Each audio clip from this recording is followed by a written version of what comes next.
Praise the lord. Bless food रेसिपीमध्ये आपणा सर्वांचं खूप मनापासून स्वागत.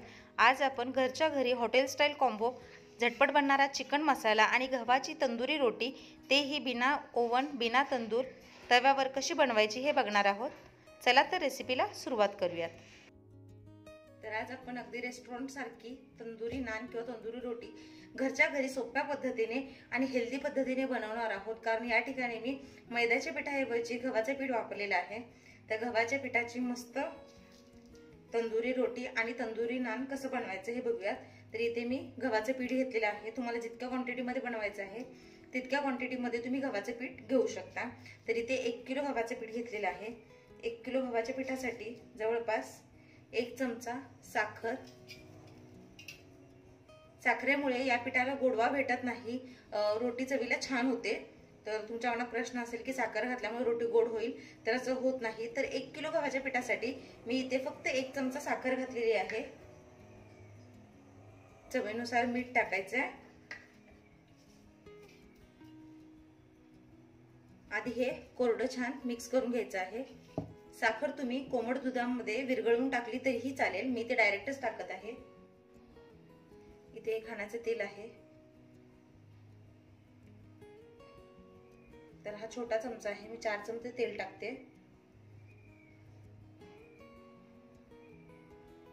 रोजच्या जेवणात ते तेल आहे. हे तेल टाकून देखील हे छान आधी मिक्स करून घ्यायचं आहे. तेल देखील छान याला लागलेलं आहे. आता सगळ्यात महत्त्वाचं आहे, इथे मी 4 चमचा दही घेतलेले आहे. तर दही जास्त आंबटही असू नये, जास्त गोडही असू नये, साधारणतः आंबट असं दही. आणि यामध्ये मी टाकत आहे इनो. दही टाकल्यानंतर मग इनो टाकायचं आहे, म्हणजे इनो ऍक्टिव्हेट होतो. तर इथे मी इनोचे 1 पॅक 1 किलो पिठासाठी घेत आहे. तुमच्याकडे इनो नसेल, तुम्ही बेकिंग सोडा आणि बेकिंग पावडर घातलं तरीही चालेल.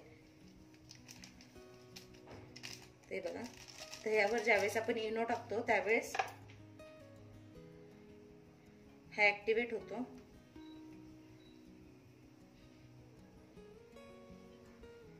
तर हे संपूर्ण पिठामध्ये पुन्हा छान मिक्स करायचं आहे.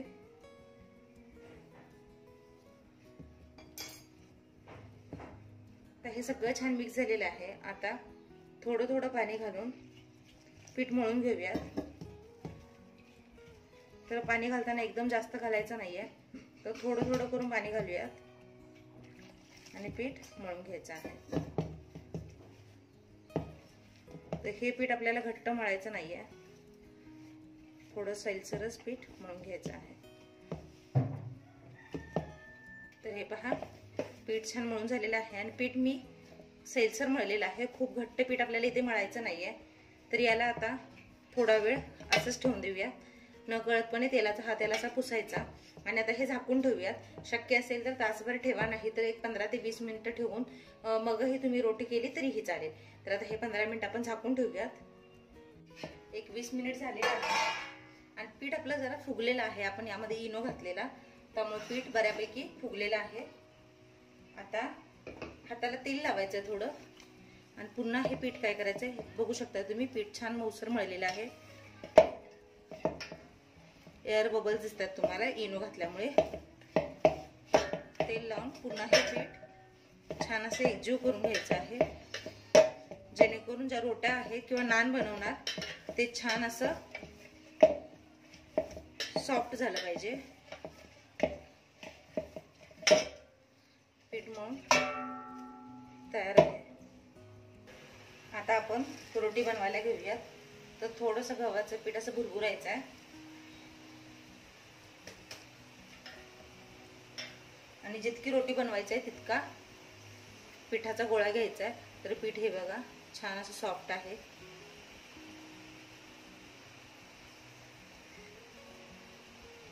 तर हे तुम्ही असं हाताच्या साहाय्याने देखील बनवू शकता, असं जसं आपण रेस्टॉरंटमध्ये खातो तसं, पण लाटण्याच्या साहाय्याने देखील बनवू शकता. तर इथे मी एक गोळा घेतलेला आहे आणि आता हे लाटून घेऊया.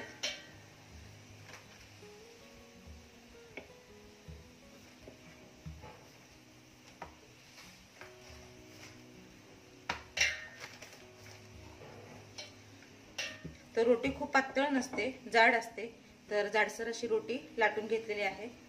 आता काय करायचंय,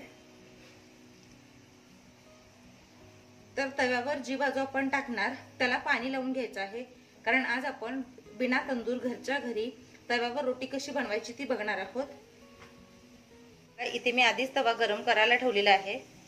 असा ज्या तव्याला हँडल आहे असा हँडलवाला तवा तुम्ही शक्यतो घ्या, म्हणजे हे करणं सोपं पडेल. तर तवा इथे आपण आधीच गरम करायला ठेवलेला आहे. तवा चांगला गरम झाला पाहिजे. रोटी तयार झालेली आहे. एका साईडला याला पाणी लावून घ्यायचं आहे थोडं. तर भाकरी करताना आपण जसं पाणी लावून घेतो तसं थोडंसं पाणी लावायचं आहे. तवा आधीच आपला गरम झालेला आहे. तवा छान गरम झाला पाहिजे. ज्या साईडने पाणी लावले ती बाजू तव्यावर टाकायची आहे. हे पहा, तवा आपला छान तापलेला आहे. पीठ पण छान फुगलेलं आहे. हे बघा, लगेच रोटीला असे बबल्स आलेत, म्हणजे फुगे आलेत. हे पीठ आपलं परफेक्ट झालेलं आहे. तर थोडा वेळ एका साईडने शेकून घ्यायचं आहे. खूपही शेकण्याची काही गरज नाही आहे. थोडा वेळ एका बाजूने छान भाजून घ्यायचं. आता बाजू पलटी करायची आणि गॅसवर ही रोटी शेकून घ्यायची आहे.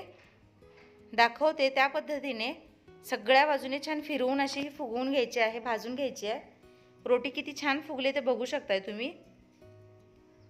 पाणी लावल्यामुळे रोटी तव्याला चिकटून राहते आणि ती पडत नाही, आणि त्यामुळे रोटी अशी भाजणं खूप सहजरित्या शक्य होतं, सोपं पडतं. म्हणून मी सांगितलेलं की हँडल असलेला तवा घ्या, जेणेकरून हे करणं सोपं पडेल. तर सगळ्या बाजूने छान ही रोटी आपण भाजून घेऊयात. तर बघून अजिबात वाटत नाही आहे की ही घरगुती पद्धतीने बनवलेली रोटी आहे. गॅस बंद करायचा आहे. तुम्हाला प्लेन रोटी हवी असेल तुम्ही प्लेन खाऊ शकता, पण तंदुरी रोटी म्हटली की बटर आलंच. तर इथे मी थोडं बटर लावते आहे. तर आहे ना अगदी सोपी पद्धत. तर घरच्या घरी बिना तंदूर बिना ओव्हन सोप्या पद्धतीने तव्यावर तंदुरी रोटी, तीही गव्हापासून तयार झालेली आहे. या पद्धतीने तुम्ही नक्की तयार करून बघा. आणि विशेष म्हणजे हे बघा, मागच्या साईडने तुम्हाला दाखवते, जसं आपण हॉटेलमध्ये तंदुरी रोटी खातो तसंच टेक्स्चर आलेलं आहे मागच्या साईडने. तर अगदी सोप्या पद्धतीने रोटी तयार झालेली आहे. ही रोटी खायला तितकीच छान लागते आणि पचायला देखील हलकी असते. इनो वगैरे घातला आहे त्यामुळे पीठ छान हलकं झाले. हे पहा, रोटी अजिबात चिवट झालेली नाही आहे. अगदी शिळी जरी झाली तरी ही रोटी छान लागते खायला. रोटी तरी तयार झालेली आहे. आता आपण झटपट कुकरमध्ये बनणारा चिकन मसाला कसा बनतो ते बघणार आहोत. इथे मी एक मूठभर लसूण घेतलेला आहे सोलून. यामध्ये 2 हिरव्या मिरच्या, तर एक मिरची पिकलेली आहे त्यामुळे लाल दिसते ती. तर हिरव्या मिरच्या 2, तर मिरच्या खूप तिखट आहेत म्हणून मी 2 घेतलेल्या आहेत. तुम्ही तुमच्या अंदाजे कितपत तिखट आहे त्यावर घेऊ शकता. आलं आणि कोथिंबीर. तर मी कोथिंबीर अगदी थोडी घालते, जास्त कोथिंबीर घालण्याची काही गरज नाही आहे. आता याची आपण एक पेस्ट करून घेऊयात. इथे मी स्वच्छ धुवून निथळून घेतलेलं चिकन घेतलेलं आहे. चिकनचे असे तुम्हाला हवे तसे तुम्ही लहान मोठे पीस घेऊ शकता. यात सर्वात आधी चवीनुसार मीठ घालायचं आहे. तर कोणत्याही वाटणाशिवाय झटपट बनणारा चिकन मसाला, तोही खूप सोप्या पद्धतीने. इथे मी अर्धा चमचा जो माझा सिक्रेट मसाला आहे, याची लिंक मी डिस्क्रिप्शन मध्ये देईन. हा मसाला कसा बनवायचा तो, यामुळे फ्लेवर खरंच खूप छान येतो. आणि अगदी अर्धा चमचा मिरची पावडर. तर ही लाल मिरची पावडर आहे, कारण आपण फोडणीला दुसरा मसाला देखील वापरणार आहोत, त्यामुळे मी ते अगदी अर्धा चमचा मिरची पावडर घातलेली आहे. आणि जे आपण पेस्ट करून घेतलेली आलं लसूण कोथिंबीर आणि मिरचीची ती घालणार आहोत. हे सगळं घालून छान एकत्र करून घेऊयात. आणि थोडीशी हळद टाकायची आहे. हळद सांगायला मी विसरलेले. इथे पाव चमचा हळद टाकायची आहे. आणि आता हे सगळं छान मिक्स करून घेऊयात. तर हे पहा, याला छान लावून झालेलं आहे. आता एक थोडा वेळ ठेवूयात आणि तोपर्यंत बाकीची तयारी करते. मग कसं फोडणी टाकायचं ते सांगते. तर आज जो चिकन मसाला आपण बनवणार आहोत तो एकदम सोपा आहे. झटपट कुकरमध्ये बनतो, त्यामुळे शिजण्यासाठी ना जास्त वेळ लागतो. तर ज्यावेळेस कोणतीही तयारी नसते, अचानक चिकन करायचं होतं, त्यावेळेस अशा पद्धतीने चिकन मसाला नक्की ट्राय करून बघा.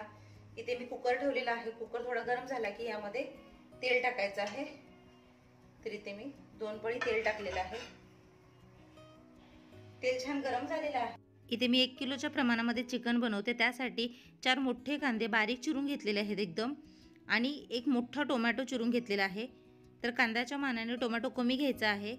टोमॅटो जास्त घातला तर ग्रेव्ही आंबट होते, त्यामुळे इथे मी टोमॅटो कमी घेतलेला आहे. तर आता या तेलामध्ये कांदा टाकून रंग बदलेपर्यंत छान भाजून घ्यायचा आहे. अगदी थोडंसं मीठ घालायचं आहे, यामुळे काय होईल, कांदा पटकन भाजला जाईल.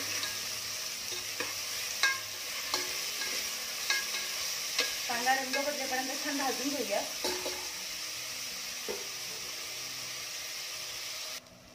यामध्येच मी थोडे खडे मसाले टाकणार आहे. या मसाल्यामुळे चिकनला खरंच खूप चव छान येते. इथे मी अगदी थोडेसे जिरे घेतलेले आहेत, 4 लवंग घेतलेले आहेत, 1-2 दालचिनीचे तुकडे घेतलेले आहेत, थोडेसे अख्खे धने घेतलेले आहेत, 1-2 तमालपत्र, 5-6 मिरी आणि 2 हिरवी मिरची घेतलेली आहेत.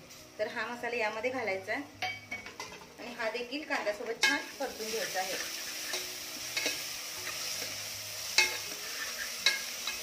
खड्या मसाल्यांमुळे चिकनला चव छान येईल.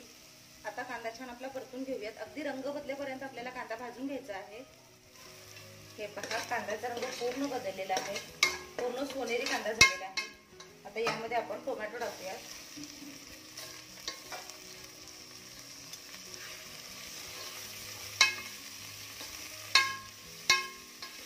आता टोमॅटो देखील छान परतू देत. तर तुम्ही बघू शकता, मी इथे टोमॅटोचे मोठे मोठे तुकडे घेतलेले आहेत. मोठे तुकडे केले की टोमॅटो पटकन विरघळतो, पटकन शिजतो, त्यामुळे याचे मोठे तुकडे घेतलेले आहेत. 1-2 मिनिटे झाकून ठेवूयात, म्हणजे टोमॅटो पटकन विरघळेल. 1-2 मिनिट झालेला आहे आणि आता हे बघा, टोमॅटो देखील बऱ्यापैकी विरघळलेला आहे. हा टोमॅटोचा चमच्याने छान स्मॅश करून घेऊया. आता यामध्ये 1-2 चमचे कोल्हापुरी कांदा लसूण चटणी म्हणजेच कोल्हापुरी मसाला घालणार आहे. तर आपण वाटणामध्ये मिरची टाकलेली आहे आणि चिकनला मिरची पावडर लावलेली आहे, त्यामुळे तिखट तुम्ही तुमच्या अंदाजे करा. कोल्हापुरी चिकन मसाला छान असा झणझणीतच असतो, म्हणून मी इथे चटणी घातलेली आहे. आणि तेलाचा वापर बघू शकता, मी खूपही तेल घातलेलं नाहीये. आता हे छान परतून झालं. हे सगळं छान एकजीव झालंय, मसाला देखील छान परतलाय. आता आपण जे मॅरिनेशन केलेले चिकन आहे ते घालूया. तर इथे मी 1 किलोच्या प्रमाणामध्ये चिकन बनवत आहे. तुम्हाला किती प्रमाणात करायचं आहे त्यानुसार कांदा, टोमॅटो आणि इतर मसाले तुम्ही घालू शकता. आता हे छान मिक्स करून घेऊया. तर इथे आपण चिकन मसाला बनवतोय, म्हणजे एक चिकनची ग्रेव्ही बनवतोय, रस्सा बनवत नाही आहोत. त्यामुळे यात जास्तीचं पाणी घालायचं नाही. तर आधी व्यवस्थित मिक्स करून घेऊया. तरी छान येतोय, रंगही सुंदर आलाय. हे छान मिक्स झालं की यामध्ये आपण इथे आपण जास्त ग्रेव्ही बनवणार नाहीये. ज्या भांड्यात चिकन मॅरिनेट केलेलं त्यातलंच थोडं पाणी मी यामध्ये घातलेलं आहे. आणि आपण चिकनला आधीच मीठ लावलेलं आहे, कांदा भाजताना देखील थोडं मीठ घातलेलं, त्यामुळे जास्तीचं मीठ इथे घालणार नाहीये.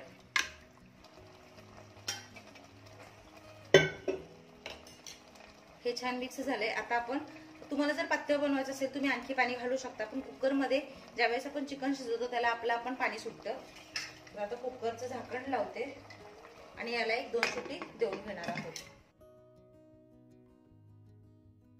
हा मस्त गरमागरम चिकन मसाला तयार झालेला आहे.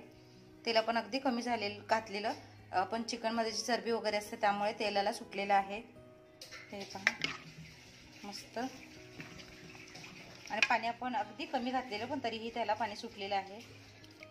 तर कोणत्याही वाटणाशिवाय झटपट कुकरमध्ये चिकन मसाला तयार झालेला आहे. तुम्ही देखील या पद्धतीने एकदा नक्की ट्राय करून बघा. खायला खूप छान लागतो आणि बनवायला देखील अगदी सोपा आहे. मला आशा आहे रेसिपी तुम्हाला आवडली असेल, समजली असेल. तर एकदा या पद्धतीने नक्की ट्राय करून बघा. तुमचा अनुभव माझ्यासोबत शेअर करा. तर अगदी सोप्या पद्धतीने, कमी साहित्यामध्ये, कमी वेळेमध्ये हॉटेल स्टाईल कॉम्बो, झटपट बनणारा चिकन मसाला आणि गव्हाची तंदुरी रोटी तयार झालेली आहे. तर आता घरच्या घरी हॉटेल स्टाईल जेवण तुम्ही झटपट बनवू शकता. या पद्धतीने ज्यावेळेस तुम्ही हॉटेलसारखं जेवण घरीच बनवाल तर बाहेर जाण्याची गरजच लागणार नाही. घरातले खाऊन खूप खुश होतील. मला आशा आहे रेसिपी तुम्हाला आवडली असेल, समजली असेल. एकदा नक्की ट्राय करून बघा. आणि महत्त्वाचं म्हणजे चॅनलला लाईक करा, शेअर करा, सबस्क्राईब करा, घंटी वाजवायला विसरू नका. भेटूया नवीन रेसिपीसह. तोपर्यंत स्वस्त रहा, मस्त खा आणि माझे व्हिडिओ बघत रहा.